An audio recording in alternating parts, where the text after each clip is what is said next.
wannan kamcir kiran basa shafin jarida a cikin Nijar na cewa rundunar haɗin gwiwa ta G5 Sahel bisa nasara da ta samu na tarwatsa wani gungun 'yan ta'adda bisa iyakokin ƙasashe guda uku, Burkina Faso, Mali, Nijar. Cikin waɗannan iyakokin ƙasashe guda uku, cikin wani bincike da suka samu wani kwarmato na labaru cewa akwai sansanin 'yan ta'adda a ciki. Kenan kun gani ba jami'an tsaro bayani ko kwarmata ma jami'an tsaro bayani yana da tasiri kwarai, kuma yana da kama musu akan aikinsu na yaƙi da ta'addanci. Wannan dakarun haɗin gwiwa na G5 Sahel wanda suka haɗa ƙasashe daban-daban, wannan nasara ce wadda suka samu cikin akan iyakokin ƙasashen guda uku. Tsakiya ne aka samu gungun 'yan ta'addar da aka tarwatsar da sansanin nasu gabaki ɗaya tsakanin iyakoki ƙasashe guda uku, Burkina, Mali da Nijar. To muna fata Allah ƙara ba su wasu nasarori a nan gaba insha Allah. Wannan image bayanin da ke hitowa daga Sudan kenan, wanda ake bayanai da ke hitowa na cewa ana son a yi juyin mulki, inda an yi barin wuta, an yi ɗauki ba daɗi masaya wuta tsakanin dakarun gwamnati da sojojin da ke son karɓa iko. Amma bayanin da ke zuwa na cewa gwamnatin da ke kai ta murkushe abin, amma dai har yanzu al'amurka komi ya tsacik, kowa ya tsaya gida ya shige, ƙaran halba kawai ake shi. Amma bayanai na cewa hukumomi da ke a kai sun murkushe juyin mulkin da ya nasara da kenan. Sai kuma mu ƙara saurara gaba mu tarbi labarin BBC na ƙarshe 3, za mu samu dukkan cikakken bayanai abin da ke zuwa kan zo insha Allah. Amma dai wannan image abin da ke faruwa ne daga Sudan. To Allah ya tsota, Allah ya kiyaye. Suwana Sukuta, hata Sukuta ga sana insha Allah. Assalamu alaikum warahmatullahi wabarakatuh.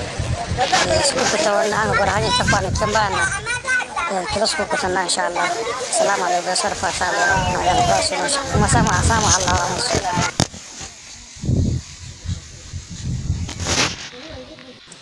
Ija hatta wani kuma yanke an halla kuma da a falla kenan.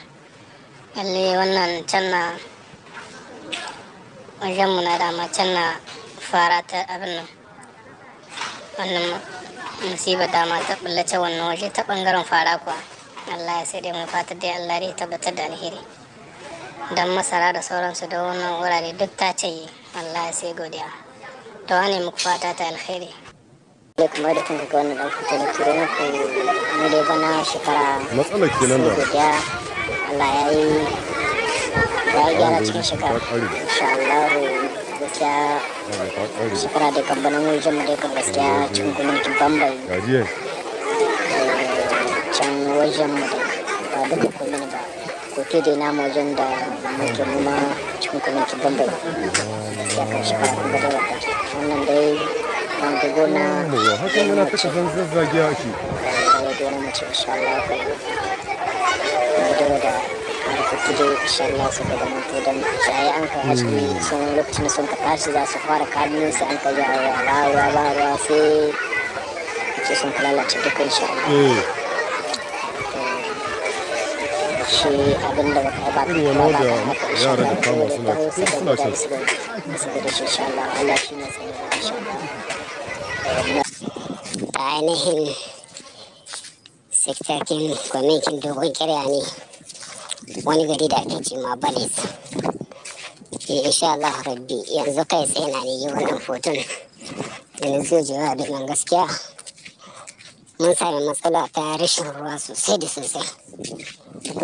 Mun samu hashi sun raga kwarai da gaske, sun ragutu, amma dai zan ci alhamdulillah domin yau an yi mana ruwa waɗanda a ruwa kuma na ɗiba hori.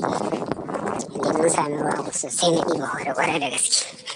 Da haka duk wanda bai lalace ba insha Allah za a samu shi insha Allah. Amma duk inda a da ƙarfi duk wurin da ka sani mai gari dai haka da mana take. Amma duk inda a da sani kan shi lafiya da alhamdulillah insha Allah. rundunar haɗin gwiwa ta G5 Sahel wadda ta fitar ta ce sojojin ƙasar sun bankaɗo wani gungu na 'yan ta'adda a yankin iyaka uku da ya haɗa jamhuriyar Nijar ɗin da Mali da kuma Burkina Faso. Daga Yamai ga rahoton da Cima Ila Yusuf ta aiko mana.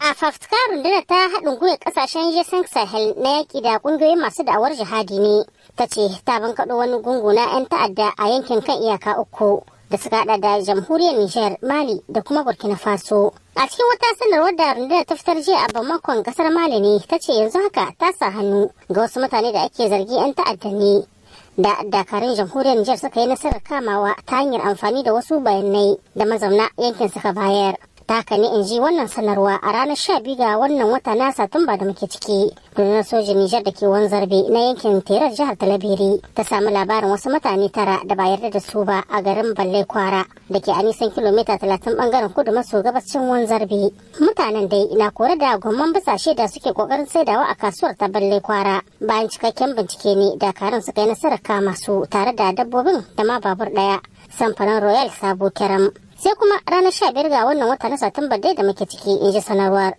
Bai bayan kwarmatan da wannan runduna da ke Wanzar ba ta samu ta shinshino labarin wani mai kama 'yan ta'addar labari a kasuwar garin Yatakalla a kilomita 3 bangaren arewa na Wanzarbe.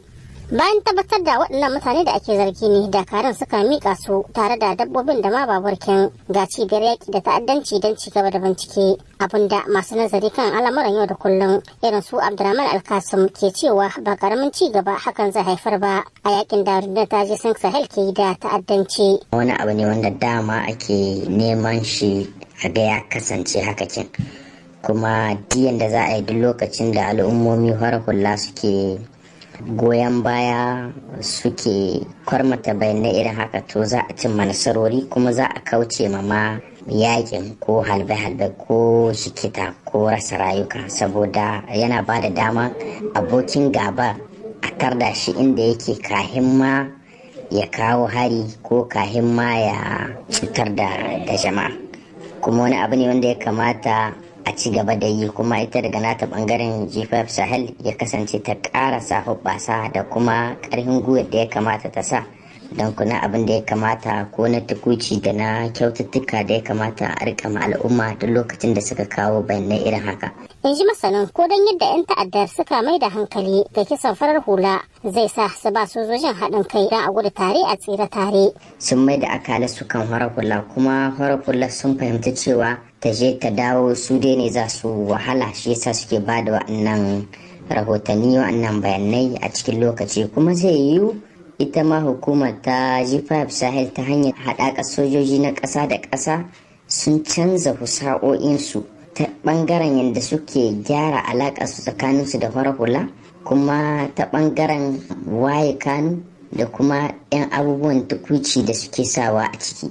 Da ƙarshe sanarwar ta ambato kwamandan rundunar haɗakar ta ƙasashen G5 Sahel na miƙa sahihiyar godiya ga al'umma da ya ce sannu a hankali suna gane manufar wannan yaƙi da ake da ta'addanci suna kuma ba sojojin haɗin kai.